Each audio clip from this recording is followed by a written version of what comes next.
আসসালামু আলাইকুম প্রিয় দর্শক, অন্য মঞ্চের আলাপচারিতায় আপনাদের সকলকে স্বাগত জানাচ্ছি। দেখেন, আওয়ামী লীগ আসবে এটা আমার কথা না, আমি বলছি আওয়ামী লীগ আসবে, এটা এটা বাংলাদেশের বাস্তবতা, বাংলাদেশের প্রাসঙ্গিকতা। Today or tomorrow Awami League আসবে। যে আওয়ামী লীগ শেখ মুজিবুর রহমানের আওয়ামী লীগ, যে আওয়ামী লীগ বাংলাদেশের সৃষ্টি আওয়ামী লীগ, যে আওয়ামী লীগ স্বাধীনতা সংগ্রামের নেতৃত্ব দেওয়া আওয়ামী লীগ, সে আওয়ামী লীগ ফিরবে। আওয়ামী লীগ কোন ঠাসা? আওয়ামী লীগ একটা স্থিত অবস্থায় আছে, চুপ মেরে আছে, ঘাপটি মেরে আছে। তারা কোনো ঝটিকা মিছিলও চেষ্টা করে না। তারা একেবারে হুড়হুড় করে গিয়ে তাদের সমস্ত অফিস খুলে দেওয়ার জন্যও কোনো কর্মসূচি আনুষ্ঠানিক ঘোষণা করে না। তারা কোনো রাজনৈতিক কর্মসূচিতেও যাচ্ছে না। আমরা আজকে কিছুক্ষণ আগে গৌতম লাহিড়ী, দিল্লি প্রেস ক্লাবের সাবেক সভাপতি, তার একটা শো থেকে যেগুলো জেনেছি যে আওয়ামী লীগ তারেক রহমান সরকারকে পুরোপুরি মেনে নিয়েছে। তারা নির্বাচনে বড় রকম ডিস্টার্ব করেনি এবং তারেক রহমান সরকারকে তারা সময় দিতে চাচ্ছে।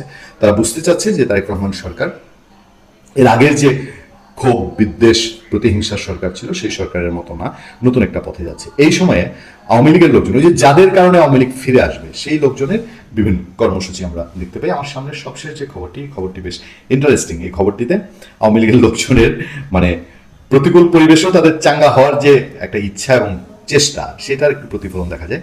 রাজশাহী জেলা ও মহানগর আওয়ামী লীগের কার্যক্রম নিষিদ্ধ ব্রেকেটে অবশ্যই খবরে থাকে সেটা। ব্যানারে ইফতার অনুষ্ঠানে দলীয় সভাপতি ও ক্ষমতাচ্যুত প্রধানমন্ত্রী শেখ হাসিনা সহ সাবেক মেয়র এইচ.এম. খায়রুজ্জামান লিটনকে ফিরিয়ে আনার শপথ নিয়েছে সংগঠনের নেতাকর্মীরা। ইন্টারেস্টিং, তারা তাদেরকে ফিরিয়ে আনার শপথ নিয়েছে। এছাড়া কারাবন্দী রাজশাহী 3 আসনের সাবেক এমপি আসাদুজ্জামান আসাদ ও মহানগর আওয়ামী লীগের সাধারণ সম্পাদক ডাবলু সরকারকে মুক্ত না করা পর্যন্ত রাজপথে সংগ্রাম চালিয়ে যাওয়ার শপথ নেন তারা। বুধবার এই শপথের একটি ভিডিও সামাজিক যোগাযোগ মাধ্যমে ছড়িয়ে পড়ে। এর আগে মঙ্গলবার রাজশাহীতে এই ইফতার মাহফিলের আয়োজন করা হয় বলে নিশ্চিত হওয়া গেছে। পরে রাতে কার্যক্রম নিষিদ্ধ ঘোষিত সংগঠন আওয়ামী লীগ ও নিষিদ্ধ ঘোষিত সংগঠন ছাত্রলীগের নেতাকর্মীরা ইফতার এবং শপথের ভিডিও সামাজিক যোগাযোগ মাধ্যমে শেয়ার করলে ঘটনাটি আলোচনায় আসে। খোঁজ নিয়ে জানা গেছে, শহরের একটি মিলনায়তন ভাড়া করে ইফতার আয়োজন করা হয়। তবে মিলনায়তনটি ভাড়া নেওয়া হয় অন্য নামে। পরে সেখানে জেলা ও মহানগর আওয়ামী লীগের ব্যানারে ইফতার ও শপথের ব্যানার টাঙানো হয়। শপথ করান নিষিদ্ধ ছাত্রলীগের সাবেক একজন নেতা। অনুষ্ঠানে 60-70 তৃণমূলের নেতাকর্মী থাকলেও বড় কোনো নেতা উপস্থিত ছিলেন না।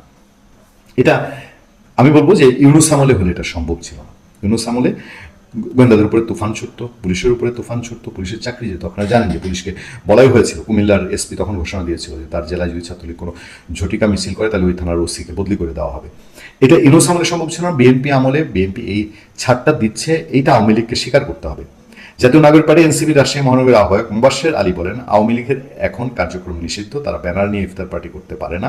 প্রশাসনের উচিত তাদের বিরুদ্ধে কঠোর ব্যবস্থা নেওয়া, না হলে রাজনৈতিক দলগুলো তাদের প্রতিহত করে। শুনে আসছে রাজশাহীতে দেখলাম ওই দিন সালাউদ্দিন আম্মার, রাজশাহী জাকসুর জিএস, তাই না, সে খুব হুঙ্কার দিচ্ছে যে রাজশাহীতে কোথাও অফিস খোলা হইলে সে একাই 100। তো আজকের দিনের খবরটা বোধহয় আমার পায় নাই আর কি।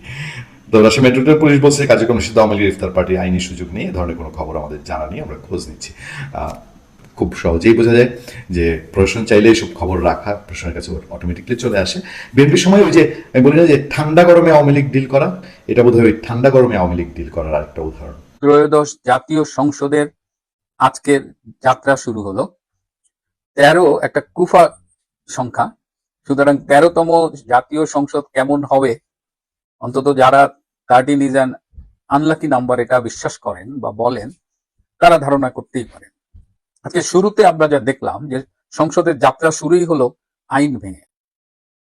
তারেক রহমান বক্তৃতা দিয়েছেন, তার আগে 11টায় কোরআন তেলাওয়াতের মাধ্যমে সংসদ অধিবেশন শুরু হয়েছে। তারেক রহমান প্রধানমন্ত্রী হিসেবে বক্তৃতা দিতে গিয়ে এক জায়গায় বলেছেন, জনবিরোধী কর্মকাণ্ডের ফলে বাংলাদেশে যে জনরোষ তৈরি হয়েছে তারপর আর তাদেরকে খুঁজে পাওয়া যায়নি। তার মানে সংসদের প্রথম অধিবেশনে সভাপতিত্ব করেন সাধারণত আগের অধিবেশনের স্পিকার না থাকলে ডেপুটি স্পিকার। কিন্তু তারেক রহমান ভাষণে আমাদের জানাচ্ছেন যে এই জনরোষের জন্য নাকি স্পিকার শারমিন চৌধুরী এবং ডেপুটি স্পিকার যিনি ছিলেন টুকু ভাই, তাদের নাকি খুঁজে পাওয়া যাচ্ছে না। আমার খুব জানতে ইচ্ছে করছে যে তারেক রহমান, আপনি এই স্পিকার এবং ডেপুটি স্পিকারকে কোথায় খুঁজেছিলেন? স্পিকারকে দিয়ে পদত্যাগ করানো হয়েছিল, স্পিকার কোথায় আছে এটা নিয়ে একটা জনশ্রুতি আছে। তারেক রহমানও জানেন তিনি কোথায় আছেন, তারপরে আমরা ধরে নিচ্ছি আমরা জানি না। কিন্তু ডেপুটি স্পিকার শামসুল আলম টুকু কোথায় আছেন এটা তো সবাই জানে। তিনি বর্তমানে মিথ্যে মামলায় দীর্ঘদিন ধরে কারাবন্দী রয়েছেন। সুতরাং ডেপুটি স্পিকারকে খুঁজে পাওয়া যাচ্ছে না, এই কথাটা তো সত্য না।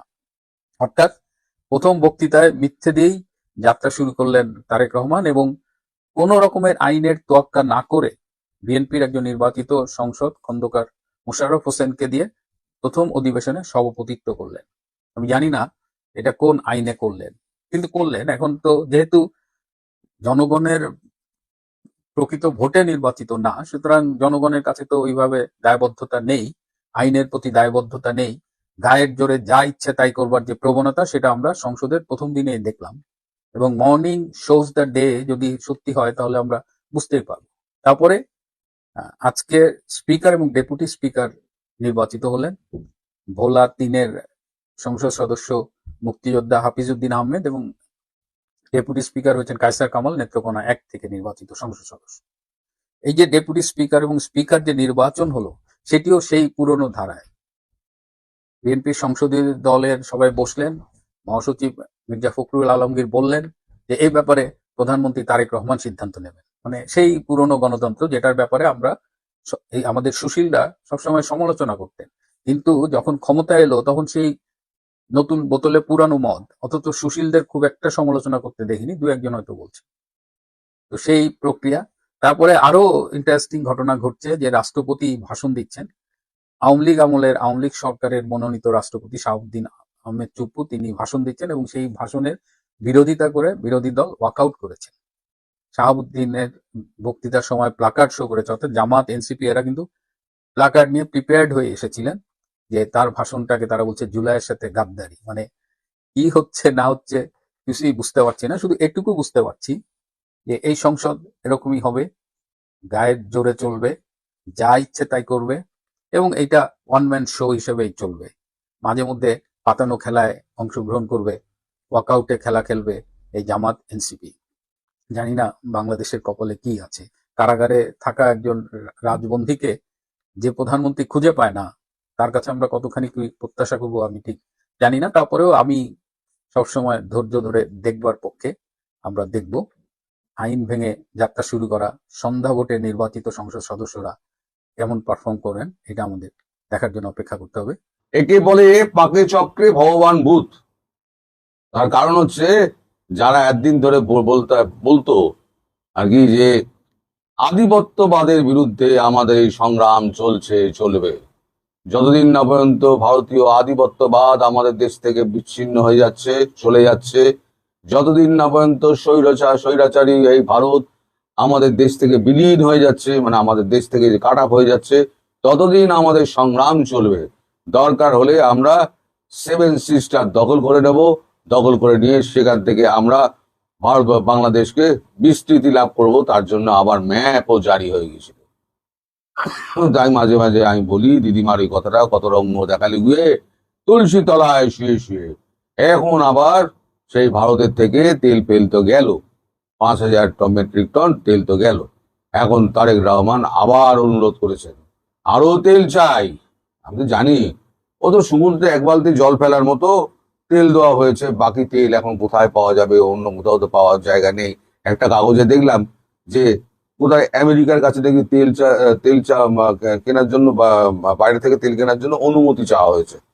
আমেরিকা এই হাল করে ছেড়ে দিয়েছে আপনাদের। যাই হোক, এখন আনন্দবাজার লিখেছে ভারত থেকে আরো জ্বালানি তেল চান তারেক, চুক্তি বহির্ভূত আমদানির জন্য দিল্লিকে চিঠি, কথা পাকিস্তানের সঙ্গে। পাকিস্তানের সঙ্গে কথা বলে গিয়ে পাকিস্তান নিজেই লকডাউনে চলে যাচ্ছে, পাকিস্তানের সঙ্গে কথা বলবে। এই হচ্ছে আনন্দবাজারের। আমি এবার খবরটা পড়ি, আপনারা শুনুন। ভারত থেকে আরো জ্বালানি তেল আমদানি করতে চায় বাংলাদেশ, সেই অনুরোধ জানিয়ে ঢাকা থেকে বুধবার আনুষ্ঠানিকভাবে নয়াদিল্লিকে চিঠি দেওয়া হয়েছে। এখনো দিল্লি তার কোনো উত্তর দেয়নি। আদৌ বাড়তি তেলের যোগানের অনুরোধ রাখা হবে কিনা আর কতটা তেল বাংলাদেশে পাঠানো হবে তা স্পষ্ট নয়। পশ্চিম এশিয়ার যুদ্ধ পরিস্থিতিতে জ্বালানি যোগানে উদ্বেগ দেখা দিয়ে সর্বত্র। ভারতের বাজারেও খনিজ তেল, এলপিজি সরবরাহ নিয়ে উদ্বেগ রয়েছে। বুধবারই কেন্দ্রীয় সরকার জানিয়েছে পরিস্থিতি নিয়ন্ত্রণে, তবে আতঙ্কের কোনো কারণ নেই। তবে যতটা সম্ভব জ্বালানি অপচয় বন্ধ করার আর্জি জানিয়েছে কেন্দ্র। ভারতের থেকে পাইপলাইনের মাধ্যমে জ্বালানি তেল কেনে বাংলাদেশ। 2017 সালের চুক্তি অনুযায়ী, যেটা শেখ হাসিনার সঙ্গে চুক্তিটা হয়েছিল, সেই চুক্তি অনুযায়ী 20,000 ton diesel Numaligarh refinery limited থেকে পাঠানোর কথা। উদ্বেগের মাঝেও 5,000 টন ডিজেল ভারতবর্ষ পাঠিয়েছে, পাঠানোর সিদ্ধান্ত নিয়েছে। মঙ্গলবারই সেই সিদ্ধান্তের কথা জানা গিয়েছে। তবে ওই 5,000 টন ছিল চুক্তির অন্তর্গত। এবার চুক্তির বাইরে তেল চাইছে ঢাকা। পশ্চিম এশিয়ার যুদ্ধ পরিস্থিতি হলে জ্বালানিতে টান পড়তে পারে, তাই পর্যাপ্ত সরবরাহ নিশ্চিত করতে একাধিক উৎসের সঙ্গে যোগাযোগ করছে তারেক রহমানের সরকার। ভারতকে চিঠি প্রসঙ্গে সে দেশের বিদ্যুৎ ও জ্বালানি খনিজ সম্পদ মন্ত্রী ইকবাল হাসান মাহমুদ বলেন, আপৎকালীন পরিস্থিতিতে ভারত থেকে পাইপলাইনে তেল সরবরাহ বাড়ানোর কথা বলা হয়েছে। কতটা বাড়বে তা ভারতই ঠিক করবে।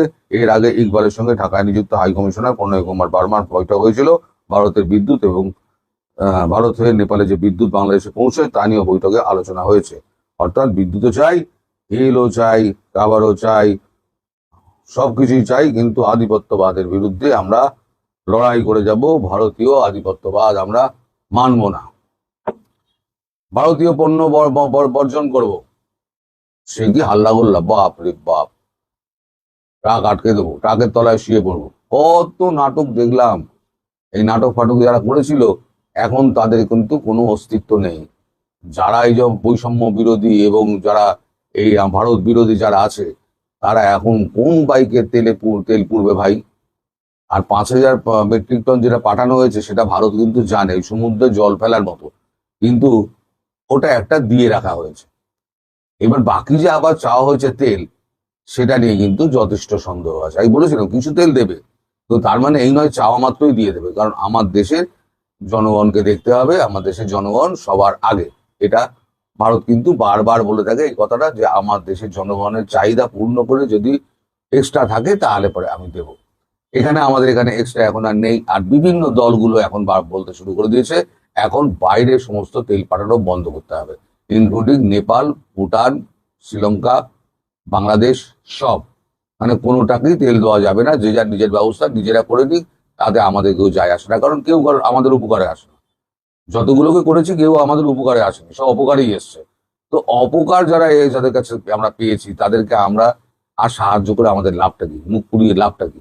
তার উপর আবার বিভিন্ন কমেন্টে লেখা হয় আমরা তো টাকা দিয়ে কিনি। টাকা নিয়ে বাজারে যা, গিয়ে 1 বালতি তেল নিয়ে আয়, টাকা দিয়ে তেল কেনার শখ মিটে যাবে। টাকা থাকলেই যে ওই টাকা পেট্রোলের ট্যাঙ্কের মধ্যে ভরলে যে বাইক চলবে বা গাড়ি চলবে, সেরকম কি কোনো আছে? পথ জানা আছে? আমরা তো টাকা দিয়ে কিনি। টাকা দিয়ে এবার গিয়ে সমুদ্রের জল তোল, তুলে বিনা পয়সা পাবি। সমুদ্রের জল তোল আর ওই গাড়ির মধ্যে ঢাল, যে দেখ ওই গাড়ি চলে কিনা। সবই যদি টাকায় পৃথিবী চলতো না, তাহলে সম্পর্ক বলে কোনো জিনিস থাকতো না। আজ এই সম্পর্ক যদি ভালো থাকতো তাহলে পরে ভারতবর্ষ পাশে দাঁড়াতো। কিন্তু সম্পর্ক যা বিষিয়ে দিয়েছিস বাবা, এরপরে আর কি করে আশা করিস তোরা যে এই সম্পর্ক জিয়ে রাখার পরও ভারতবর্ষ তেল দিয়ে যাবে? তারপর তারেক রহমানের মতিগতিও ভালো নয়, বলতে বাধ্য হচ্ছি। তারেক রহমানের মতিগতি কিন্তু ভালো নয়। সে সাপের গালে চুমু খাচ্ছে, ব্যাগের গালেও চুমু খাচ্ছে, আবার পাকিস্তানের সঙ্গে খলিলুর রহমানকে দিয়ে আবার যোগাযোগ করাচ্ছে, বলেছে আমাদের আস্থা অটুট থাকবে। আমি আর সেই খবরটুকু পড়লাম না, ঘেন্না লাগলো, পড়লাম না। খলিলুর রহমানের এই দুর্মতি কেন হলো আমি বুঝলাম না। তো যাই হোক, অনেকে প্রশ্ন তুলেছেন যে গতকালকে জয়শঙ্করজি লন্ডনে ছিলেন না।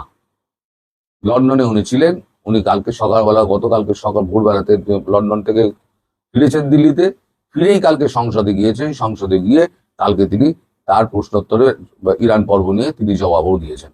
ফলে যারা বলছে যে লন্ডন উনি যাননি, তাদের সঙ্গে আর একবার দ্বিতীয়বার কথা বলে দেখুন, তারা একটু ভালো করে খোঁজ খবর নিন যে হ্যাঁ লন্ডনে গেছেন কি যাননি।